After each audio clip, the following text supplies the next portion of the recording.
Check out this picture. Two beautiful smiling girls, but there's more than meets the eye here. One of them just sent her friend's life into a complete tailspin. The other has gotten away with murder.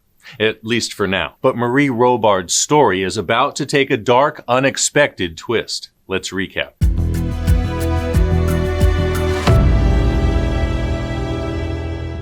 It's February 1993 in Fort Worth, Texas. 16-year-old Marie Robards is having dinner with her dad, Stephen. Takeout Mexican food. Just a normal night, until it isn't. After dinner, Stephen heads to a Wednesday night church service. Everything seems fine, but less than an hour later, he's back, holding his stomach. Something's wrong.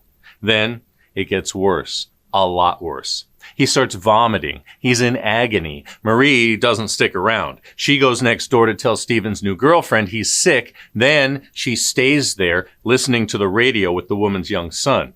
Meanwhile, the girlfriend rushes over. What she finds is horrifying. Stephen's in bed, his arms and legs rigid. He's struggling to swallow, foaming at the mouth. She dials 911. Paramedics arrive, but it's too late. They try to get a breathing tube down his throat, but they can't. His airway is completely closed. Stephen Robards is gone. Doctors call it natural causes. No one questions it. But they should have, because just weeks before Stephen died, his teenage daughter was making a plan. In her high school chemistry class, Marie saw her opportunity. She stole a small amount of barium acetate, a highly toxic chemical used in lab experiments. Eating a tiny dose can be deadly. It attacks the nervous system, shutting down muscles, including the ones that control breathing. She wrapped the powder in a napkin, stuffed it in her backpack, and took it home. Then on February 18th, she puts her plan into motion. That night, while Stephen sits down for dinner, Marie mixes the poison into his refried beans. And just like that, his fate is sealed. Within hours, the toxin does exactly what it's meant to do. Stephen's muscles stiffen, his throat closes, and his body shuts down. No one suspects a thing. Not yet. Now, to understand why Marie Robards did what she did, you have to go back. She was just 3 when her parents split up. A year later, her mother Beth remarried a former Navy man turned small-town cop named Frank Burroughs. He had a young son of his own, but to Marie, he wasn't just a stepfather, he was dad. Her biological father? She called him Stephen Dad. Marie only saw Stephen a couple of times a month at his tiny apartment in Fort Worth. Most of her life was in Granbury, Texas, 45 minutes away with her mother and stepfather.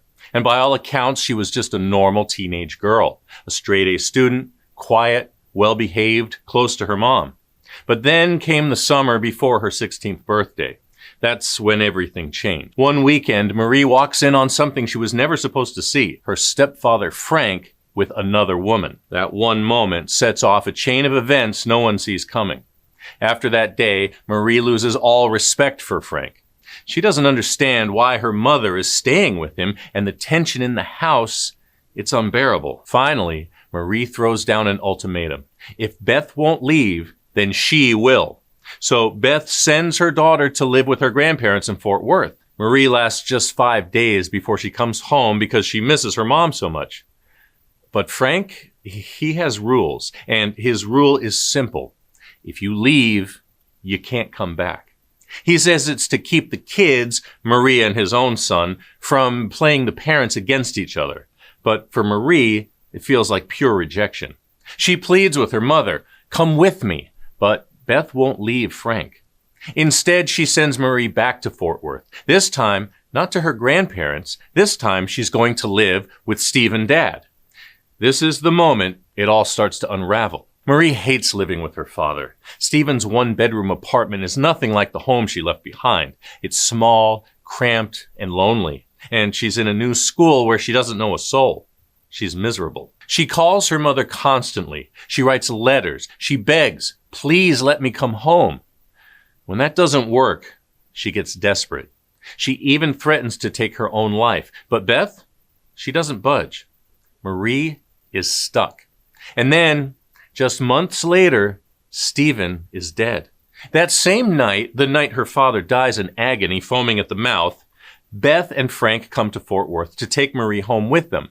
And just like that, she gets exactly what she wants. Her father is gone. She's back home in Granbury. Mission accomplished. But then, at Stephen's funeral, her mother leans in and drops a bombshell.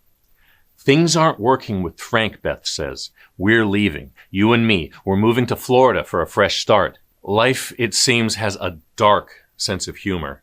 If her mother had told her this just a week earlier, Stephen would still be alive. She wouldn't have stolen the poison. She wouldn't have mixed it into his food.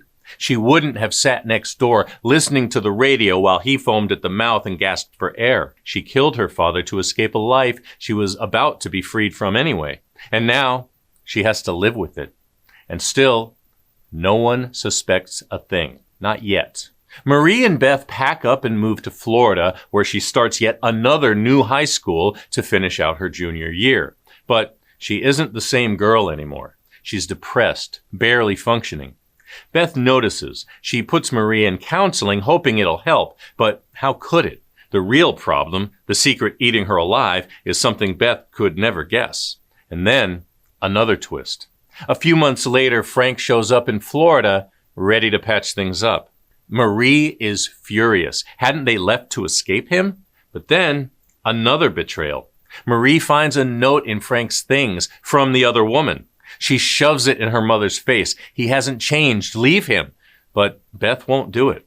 So again, Marie says if her mother won't leave, she will. She's going back to Fort Worth, but this time she's moving in with her other grandparents, her father's parents, the people mourning the man she killed.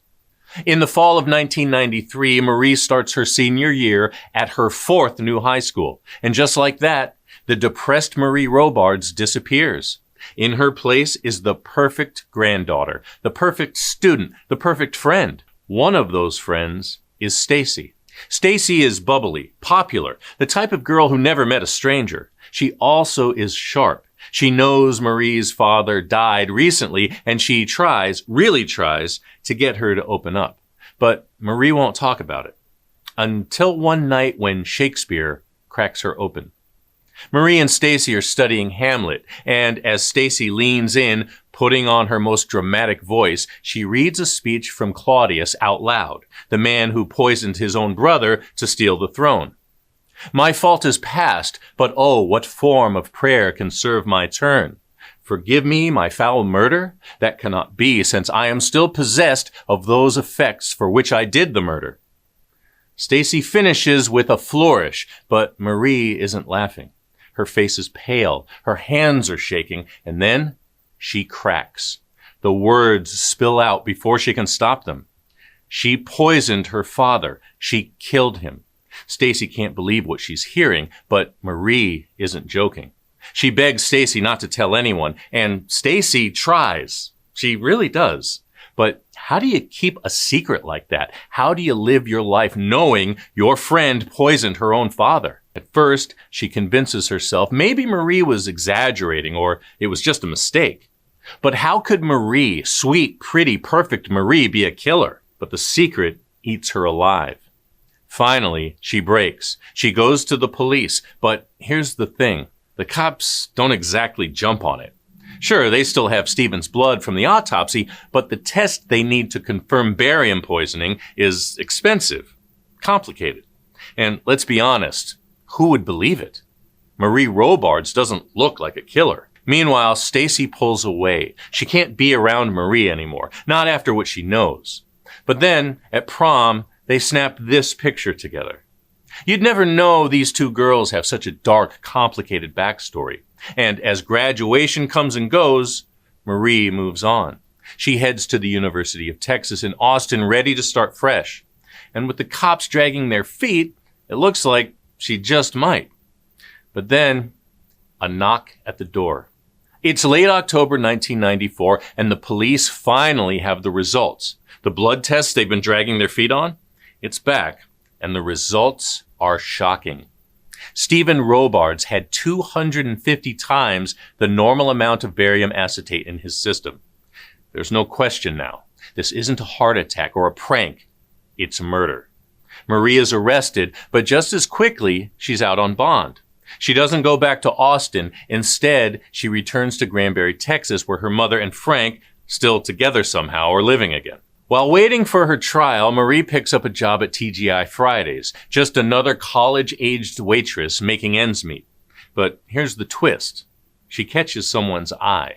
A film director hired to shoot a Fridays commercial spots pretty, camera-ready Marie. He's so impressed he puts her in a scene, serving drinks, smiling, acting like any normal girl. If you didn't know better, you'd think she was just another college kid with a part-time job. But she isn't. She's a killer waiting for trial. Her legal team has a clear strategy. Convince the jury this wasn't murder, just a terrible mistake. She thought the poison would only make him sick, just enough for her mother to have to take her back. She never imagined it would kill him. Marie's defense might have worked. No one can believe she's capable of something so evil. She looks more like a homecoming queen than a killer, but then Stacy takes the stand. The friend who tried so hard to keep Marie's secret. The friend who wrestled with guilt, wondering if she did the right thing by going to the police. And when she opens her mouth, everything changes. She tells the jury exactly what Marie told her. She didn't just want her father to be sick, she wanted him dead. And with that, the jury makes their decision. Guilty. Marie Robards is convicted of murder. At her sentencing, she takes the stand for the first and last time. Through tears, she tells the court she loved her father. She wasn't abused or mistreated. She just didn't think it through. And she's very, very sorry. But it's too late for apologies. The judge sentences her to 27 years in prison. But Marie won't serve all that time. In 2003, after less than a decade behind bars, she's released on parole. And then she disappears from the public eye. Today, Marie Robards is believed to be living under a new identity, a new life far from the story that once made headlines. Knowing what you know now about her motives, should she have done more time or was her early release fair? Let's talk about it in the comments below, and if you like getting all the crime in half the time, hit that like button and subscribe so you never miss a recap. I'm Chris. Amy and I are here 3 times a week with new stories. Until next time, stay safe out there.